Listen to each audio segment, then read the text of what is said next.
All right. Can you hear us? Can you hear us? Yes, I can hear you perfectly. I just cannot talk. Okay, that's good. That's good. Oh my head. Hello, we are live in our Twitch channel with Tobias and Heiko, which are the authors of, or the game designers of Peak Oil Profiteer and Peak Oil. Tobias has the nice mustache, Heiko has the nice hat, and we're here to hang out a little bit to talk about the story behind this game with the authors. So we received some questions, but I have one question that I would like to ask first, and is we can talk. You can talk. Okay, that's important. That's because we had, as you see, it's almost 5:30, and we should be 5 in our Spanish time. We should be having this this Twitch like half an hour ago, but we have some technical difficulties with the sound, so that's why Jordi won't be joining us streaming. He'll be doing all the technical stuff behind the curtains. But fear not, we did the talk for the last half hour, and it was very funny. Yeah, because we were testing quite a lot. Even Tobias could test his talk. Tobias, can you talk? Okay, so guys, why Peak Oil? Yeah, why not? Yeah. Seriously, Peak Oil had been a plan and a project of ours for quite some years now. I think 10 years, something like that. We are talking about it on Board Game Geek. 15 years maybe. We had been talking about this on Board Game Geek already. And basically in the 70s or 80s or somewhere, there were like advertising board games, pimping oil companies, yeah. And board games as such were pretty bad, and the advertising was pretty clumsy. And I think Heiko got one for very cheap or for free, and we played it, and it was awful. And I did pay money for it. It was cheap, but not free. Then I can't help you either. And so we thought there must be a way to make this cool, yeah. And we didn't manage that. Just for a second. We had fun with this game. It's not like this was total crap, and we thought this is so bad. We had a lot of fun, but I mean, we were younger then and not playing so many board games as we have played since, and we kind of liked it, especially the topic and theme, obviously. Sorry. Yeah, the theme was awesome, but we were missing a lot of stuff because the game was offering a very clean vision of the world. You know, the oil companies were only doing things for the good of mankind, and money was kind of unimportant. And we were playing and we were asking, how can you sabotage people? How can you blow up stuff? Where are the guns? By the nuclear tanks. There's no nuclear tanks. And the name of this game. The name of the game is Öl für uns alle. I think it's a German-only game. Basically, it translates to oil for all of us. In case anybody wants to track that down and play it, it's a great game. I totally recommend it. So, in other words, it wasn't cynical enough for us. Yeah, not dark enough.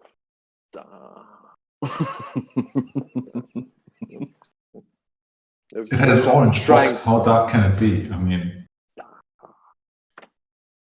So that's why you sent us this draft for the box with these orangey colors.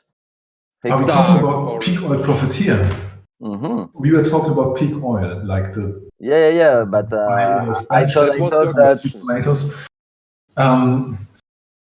Okay, let us get to Profiteer. So no. I thought it was like your subconscious that was coming back from these 15 years and doing this second part of or this zoom on Peak Oil, which is Peak Oil Profiteer. These memories came back to your head, but maybe it was just sunburn or something. It was a dark red, and it was meant to remind you of ox blood, but it kind of turned out too orangey, I guess. Either way, it's gone now. It's only on that box that you can see behind, or to your right or to your left. I don't know. Somebody joined us. Hello. Hello, join peoples. Obvious. Nice to have you here. That's my name. So, sorry, I stopped you talking about why Peak Oil. So you wanted to create this game from your, I don't know, how old were you? Your 15s, 16s? 12 or something. I mean, look at us now. 12 or something? Yeah, something between 12 and 35, I guess. Somewhere in between. Okay. Yeah, I mean, yeah, as Tobias said, we found this game basically on flea market and played it, and it was not dark enough. But we liked the topic, so we started tweaking it quite a bit until there was not much left of the original game. And after a few, like 15 iterations and as many years, some Spanish guys approached us in Essen and asked if they could play Doom the Dice game. And we said, no, play this game about oil, it's more fun. And then we played that and they liked it. And stupid as Spanish people are, they published it. Instant fans. Yeah. Yes, they're sending us their underwear, stuff like that. Yeah. And that was before Tobias had this beard. Yeah. It's a bit annoying, actually. So anyway, and after Peak Oil was an amazing success, Heiko and I are now living in luxury, of course. Yeah, we quit our day jobs totally, like a bit, of course. And yeah, exactly. And then we thought, let's do something else exactly like it, but even cooler and different. And that's Peak Oil Profiteer, I think. Right, Heiko? Mm-hmm. Yes and no. Actually, you, Alvaro, and Jordi, or one of you said, can't we have a second part? The first one is selling so well. We need a second one to make even more money because we also want to live in luxury. Yeah. I needed my second Ferrari. And, Jordi likes flying. Yeah. So, yeah, he's been like collecting some airplanes lately.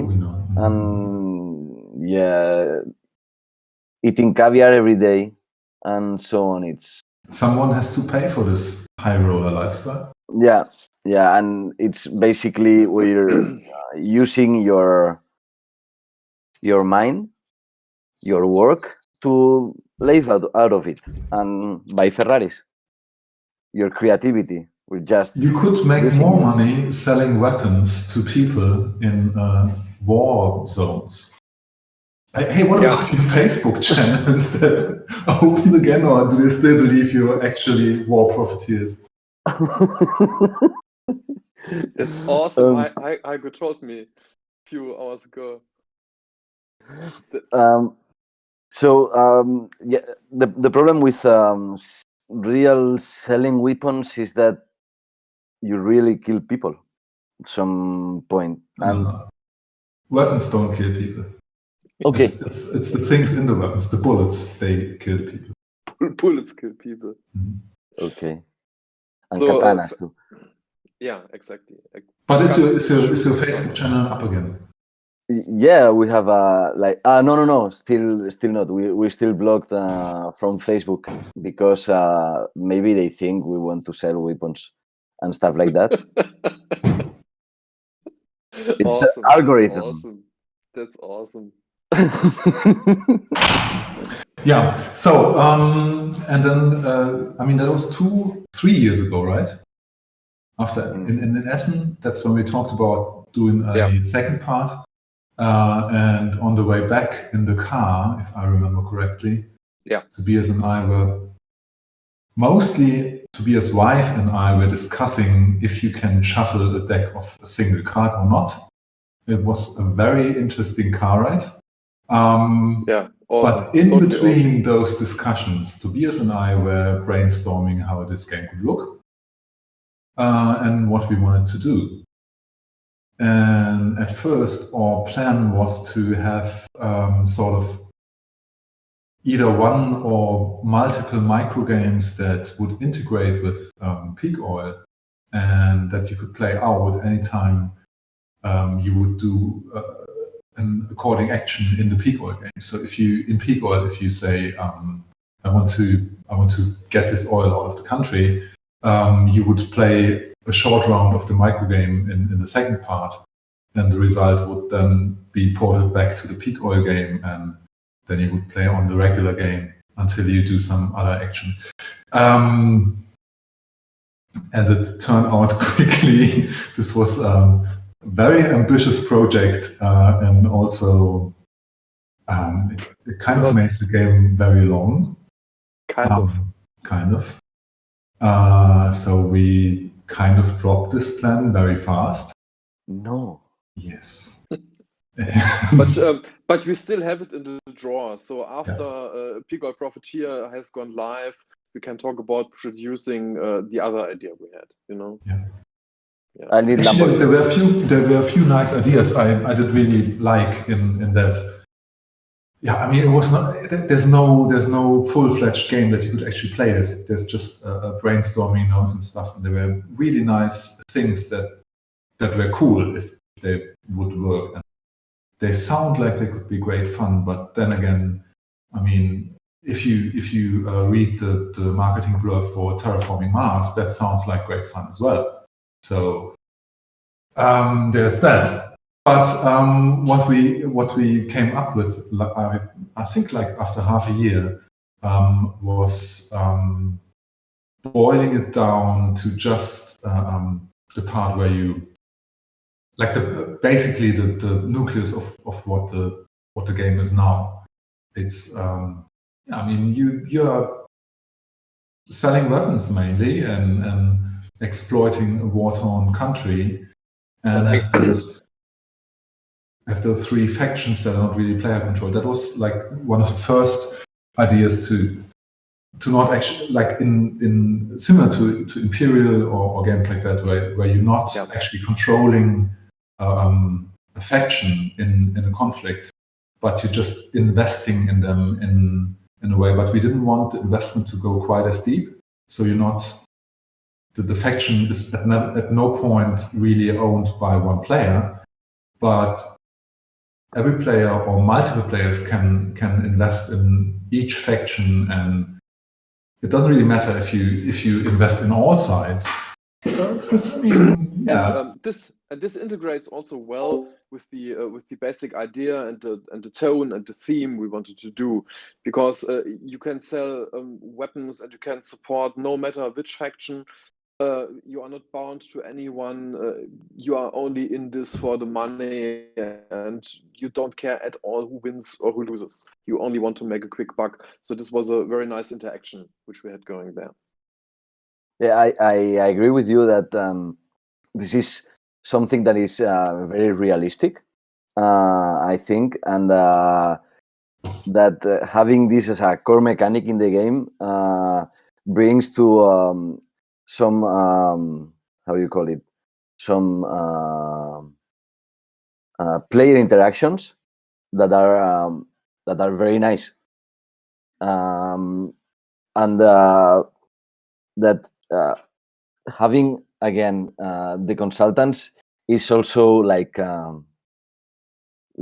continuing with the saga, having again those guys.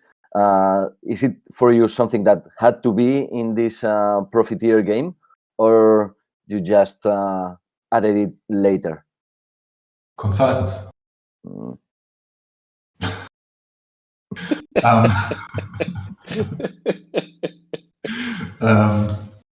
Yeah, I mean, we had this idea of we needed a tiebreaker, right?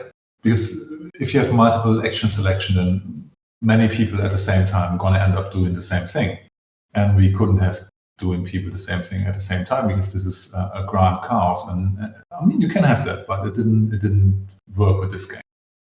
So we said we're going to have tiebreakers on the backs of cards, and then you need stuff for the fronts of the cards. Somebody, I am not sure. I think Tobias, it may have been Alvaro. Somebody said, can't we have the consultants from Peak Oil? Yeah, the consultants in Peak Oil were, I think, pretty successful, and people liked them a lot. And also people did like a lot the little figures Heiko was doing for them, all the cool people in the suits with stuff and more stuff, you know what I'm talking about, of course.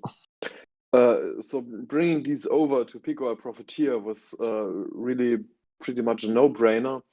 And as we were going to have an event deck or a deck of cards anyway, to speed the game along, to have these corruption increase stuff thingies, it was an easy step to have the consultants there, which you can buy, and then they work for you and do stuff, make you cocktails, wash your car, you know, what they do. That's Heiko. the way I remember it. Does that answer your question, Alvaro? Okay.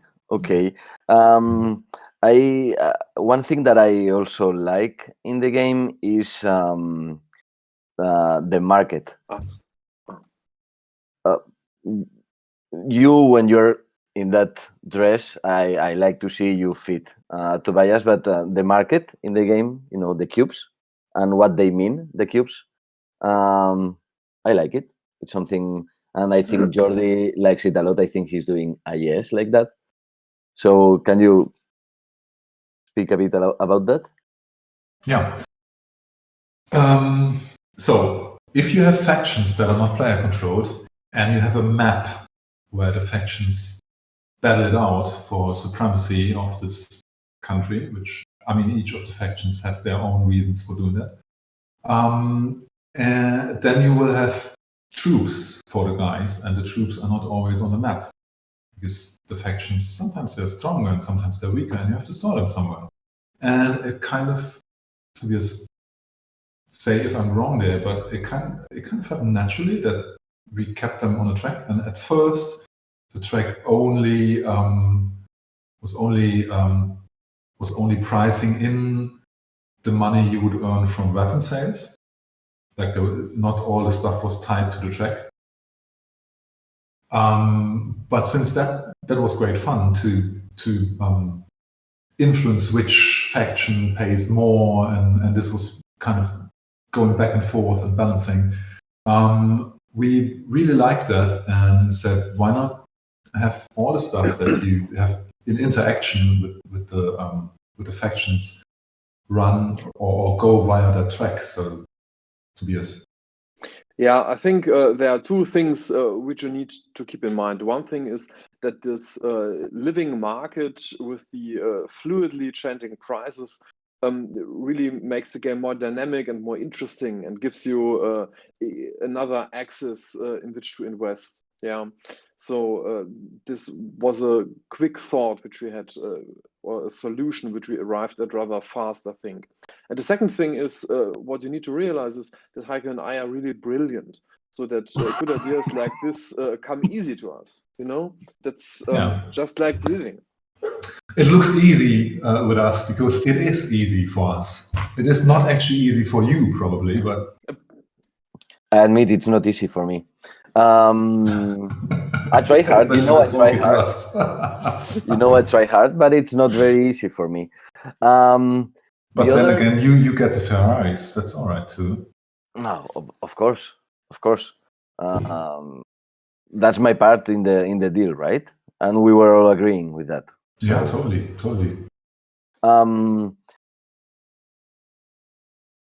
Talking about Ferraris, which of the leaders do you think is more the Ferrari type? Is it the military leader, or is it? I do think it's the political leader. Yeah, I think the red political leader is is most into Ferraris. The blue military leader, he's more into Humvees, Jeeps, SUVs, that kind of stuff. The brown military leader could also be into Ferraris. I'm not sure about that. You think? Yeah. I think he's more like an Aston Martin guy, you know? Or Maybach, maybe. Classy. And religious leaders don't get any cars, of course, which is why they are able to kill all the other leaders instantly and take They their only cars. get tanks. But they can fly, right? They can also fly. Sure. Everybody Yeah, can sure. fly. Yeah, and breathe Can't you? fire. No, I Breathe just have fire. Ferraris. Okay.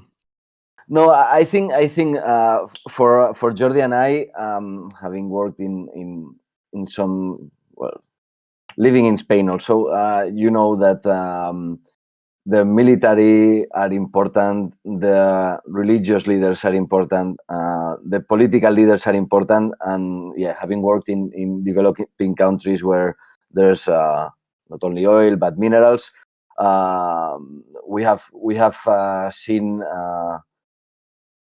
We have known some religious leaders. Jordi's laughing here, and it was for us very funny how the leaders played in the game. Can you explain a little bit how it came out to your head?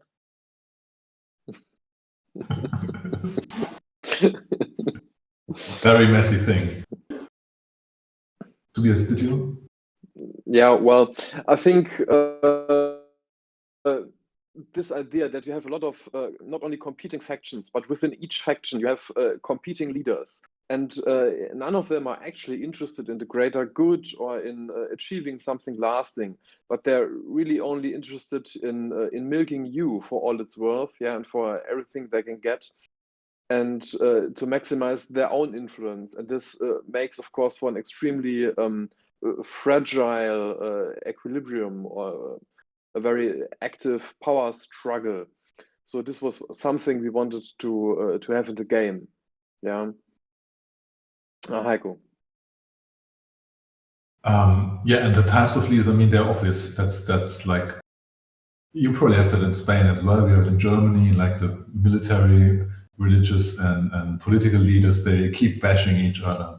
And there's always those scandals with, like, this guy got killed because he was not strong in his faith, and so now former religious leader is the new political leader, whatever. Yeah, it just came natural. It's like real life. Real life transposed into cardboard words. I'm not legally allowed to comment on that. Okay, because yeah, okay. So we should stop speaking about that and maybe ask Heiko if he can show us some of his drawings or his work or something. Maybe he has something, or maybe inside his hat. Drawings concerning this game, Heiko, not just anything, please. Yeah, please. No, don't share notes and stuff like that you send us. Why not? This will be a stretch goal, I think. What I could show you is like maybe the initial board, if that is of any interest, or some. Yeah, let me try to share my screen. Yeah, I'm bored already.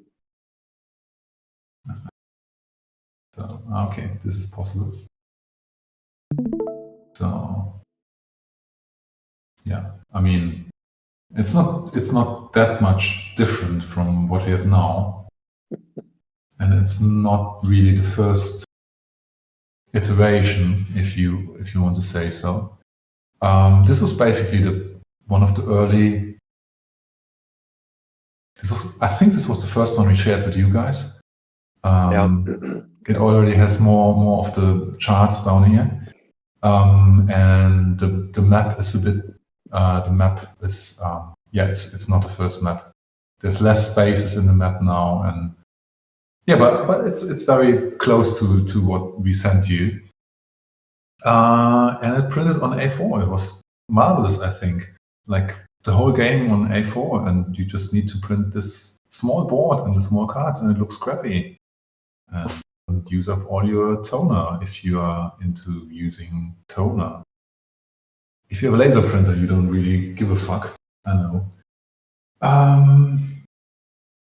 But this is actually not very interesting, I have to admit. Well, you can see here that some of the mechanics have changed a lot because the how to bribe leaders is missing here, you know. Yeah, Right. Yeah. basically, another thing that I find funny or very cynical is that you can interact with the leaders in two different ways. You can blackmail them and see if your blackmailing is enough to gain his loyalty, or you can straight away directly bribe them. This is something that was unclear for me in the first games, and I found it when I got it. It was I thought it was brilliant. But you were saying, Tobias, that in this map there are several things that have changed. I think that the paths, there are some paths that have changed, or no? Yeah, the paths here might be more open. I'm not sure about that. I think the market tableau has also changed in several respects. But the main change is the how you bribe, right? Because that was different then. Yeah. By that time, you didn't just bribe the leaders. You had influence cards that you were playing. I think you played that album, right? Yes. It is rather. Yes. I think we had that rather complicated mechanism where you store more and more cards under the leaders, and you don't know who is actually controlling the leader. Yes, which you was had +1 and stuff like that. Yeah, exactly. And that was a neat idea, but it was rather fiddly in the game itself. It was great fun, and it made for cool stories because you also had those. You didn't only have like regular influence cards where you say I have an influence of 2 over this guy, but also you had like the what turned into the blackmail cards later on, like the cards that said this leader has been seen on a party spree doing cocaine a lot, and it's all in the press now. So when you wanted to use a leader, anybody could challenge you or your influence over the leader, and then you would open up all the cards and see if you still control the leader, and even if you control them, are there any things happening that make this leader unable to help you, or make him able to help you better, or stuff like that. Or sometimes even you wanted to do a thing and the leader said, yes, I'm gonna help this other player because he gave me more money. It was kind of fun, but in the end it did not, as Tobias says, it was very fiddly. I think you ended your you're showing something else. Yeah, so this is the current artwork folder, just to give you a small insight in how that looks. There's all the stuff that we're like, all the basic things that come into the game. So there's, for example, I would draw a round mask like the one down here. And it's not very interesting, but it gets layered on some cards like this one. And then you see, very small. Then you see what it's meant to be. And then all the consultants, of course, they're not on their background. Like they all walk over the thing. But if before they're born, they live in an empty white world. They're not very big, I have to admit. And then we have. And that's something you don't really notice right away in the game itself. Yeah. Then you have textures, white noise, which looks pretty whitish because there's only noise there. Then the leaders. That was like a decision pretty early on to not give the leaders any faces, because they're not actually, they do not represent a person, but more their office and their replacement. And that happens in the game a lot. The religious leader says, well, the political leader, he's got to go. and then all of a sudden some other person would be the political leader. Also, it gives us a nice way to not locate this war-torn country in a particular place, because assume it was, say, I don't know, the Sudan or whatever, or any place, right? Then it would be that place. But we particularly didn't want it to be any place, but more of the idea of a place that could come into that situation. It's a stand-in for a typical country torn by a civil war, with too much oil for its own good, and with foreign corporations doing their thing and fomenting all this unrest. So, and that's why the leaders ended up just being like their hat, their glasses, or their beard. As you see, the religious leader is basically Tobias. Basically, yeah. Basically. Basically. And then what else do we have here? Yeah, this is the most current version. As you can see, the cards already have the solo stuff at the bottom. Mm-hmm. Yeah, and then, I mean, if you look at this drawing, then you can kind of guess which country is the stand-in country for the nondescript country that we are using in the game. But it's really not meant to be a certain place. Did you reuse the symbols from Peak Oil? Because some of them look pretty familiar, like the skulls and the gun and that stuff. Yes, some are straight reuses. I'm not sure which ones. And some are reuses from older versions of Peak Oil. I think the drilling tower never ended up in Peak Oil, but we used that heavily in older versions. Same as, because in Peak Oil, one of the older versions, you could sell weapons, and this was a very important thing. You had black, what do you call it, Tobias? Schwarze Kassen? Black secret funds? Is that? I don't know. Secret funds, maybe. Yeah. Sell weapons was secret funds? Huh? Selling weapons was secret funds? In earlier versions of Peak Oil, you had your regular funds and you had secret funds. And some actions you could only pay out of your secret funds, and some from both, basically. Because officially you were not selling weapons. No, who would do that? So to sell weapons or buy weapons or do like blackmailing or killing other, I mean, you would use your secret funds. And to fill up your secret funds, you needed to do stuff that would not, So selling weapons was one of those things that you could do. And that's where this beautiful AK-47 is left over. What we don't have in Profiteer is this cool side of the game in which you are actually investing in oil replacement technologies. Do you think this is something that may come in the future? I think it's a different scope. I mean, in Peak Oil is about actually peak oil, right? And in that topic, replacement technologies are important. I mean, as for the whole of humanity, that's a thing to think and care about. In Peak Oil Profiteer, the focus is totally different. You're not in Peak Oil. You're actually the company, right? You're a company working in that field, and you need to take care that you're not left behind after this point where oil can't be your primary business model anymore.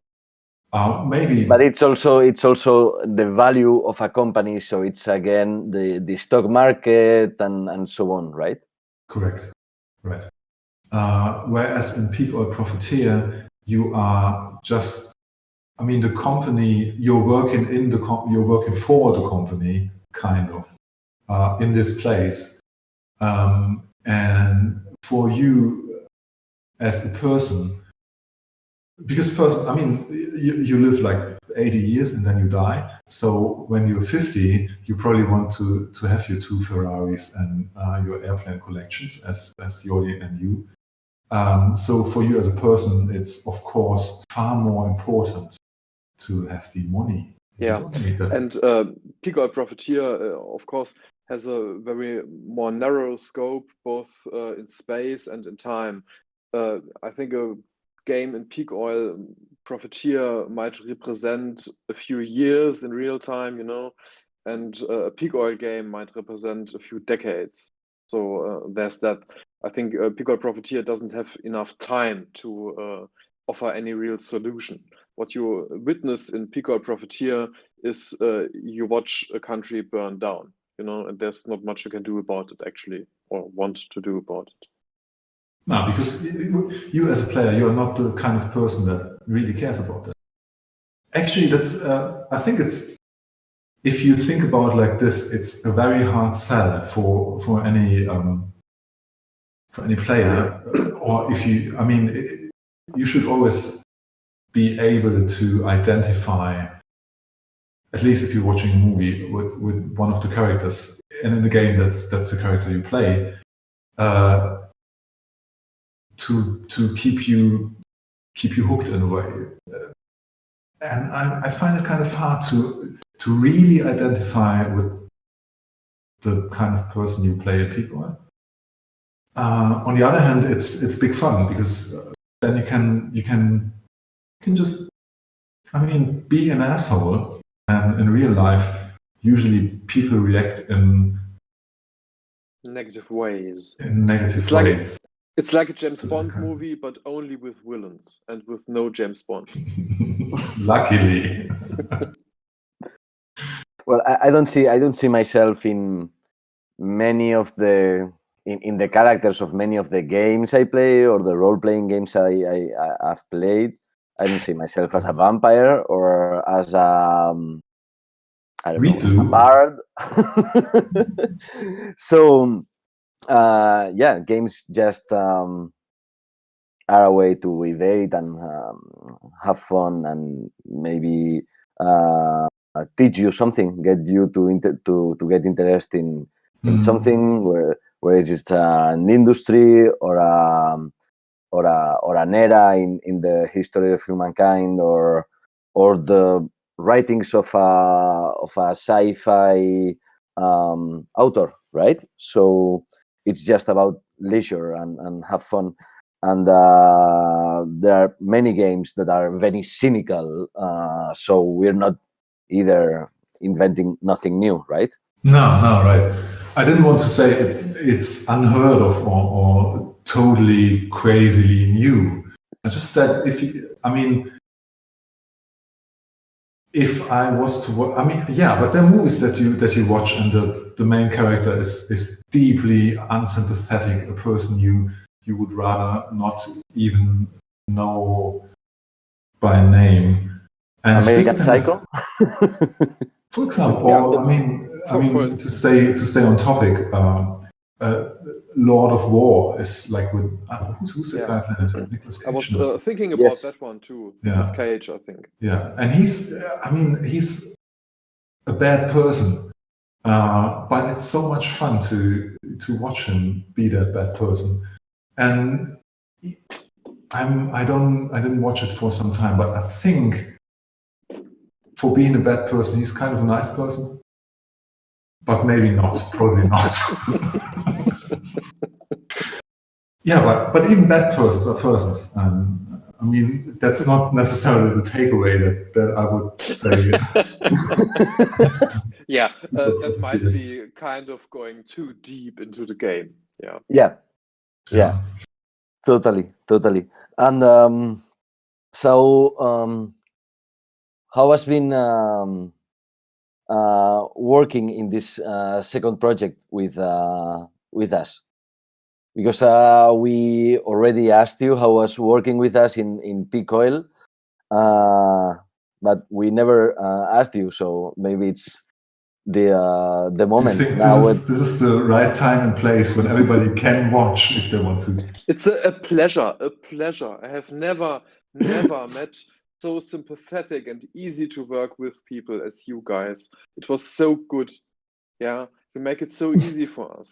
Really, this the support and the feedback you're giving us is incredible. Right? Did I say that right? Yeah, you said that Thank right. you. But that's actually, what you told me to say. oh, they didn't tell me anything, so I can say whatever I want. Oh, okay. No, actually, it's apart from the usual blah blah, right? It is very hard for Tobias and me, being as German, as Teutonic as we are, to work with people from this Spanish place. It's terrible, terrible. But apart from that, that being said, it's great fun. It's actually great fun because it's great fun to work with somebody who believes in stuff you do to a greater degree than you yourself do. No, really. I mean, Tobias is laughing now, but that's how I feel.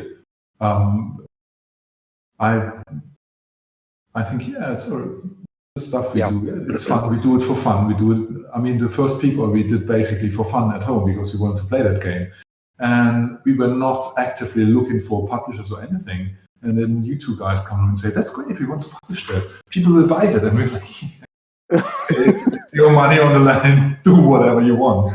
And then you not only do that, you say, "Well, how do you want it? How should the points look like? Look, we have things we want to do, but if you don't like them, just say it, and we're not gonna do them." The support is really great, and the respect for the designer vision is really great, I must say. And also what Heiko mentioned, maybe it needs repeating. I find it's very interesting to work with people who both believe in the project and in the idea, but who have a different perspective. Because after all, Heiko and I have known each other for some time now. So in some ways we think alike, and you guys think differently. So you get a new perspective and you get some thoughts where you say, okay, we didn't think of that. Do we like the idea? What about that input? Can we integrate that? Is it rubbish? Yeah, But even if you think it's rubbish, it gives you a new way to reflect on what you're doing, So in that way, it's really been great working with you guys. For us, it's great fun every time. Actually, every time we have a design meeting or a wrap-up meeting, we laugh a lot. We have good fun. We were assuming that was because you like to laugh, not because of us. No, I'm actually many times with Jordi very serious and so on. It's like that. No, we really like to hear from the creator how they envision the game and how they see the development, because it's part of it's their baby too. So for us, it's good to know that this is appreciated by the designers that work with us. So, I think we have to wrap up here because we have another. I have another thing, just for a short second. I did look through all the stuff. I didn't really find a lot, but I think you should have a look at all those great cars. Because that's prototype cars from the 60s and 70s, and one of these, can you see the big one or just the small ones? I can see only the small ones. It doesn't get big. It's not getting bigger. I try to make it bigger because I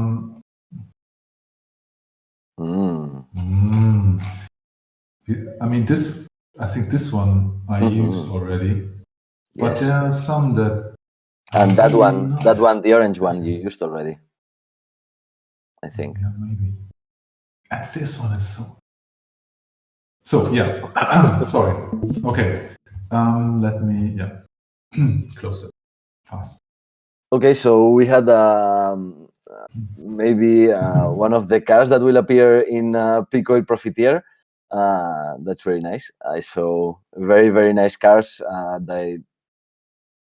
If things go well, I will add to my collection.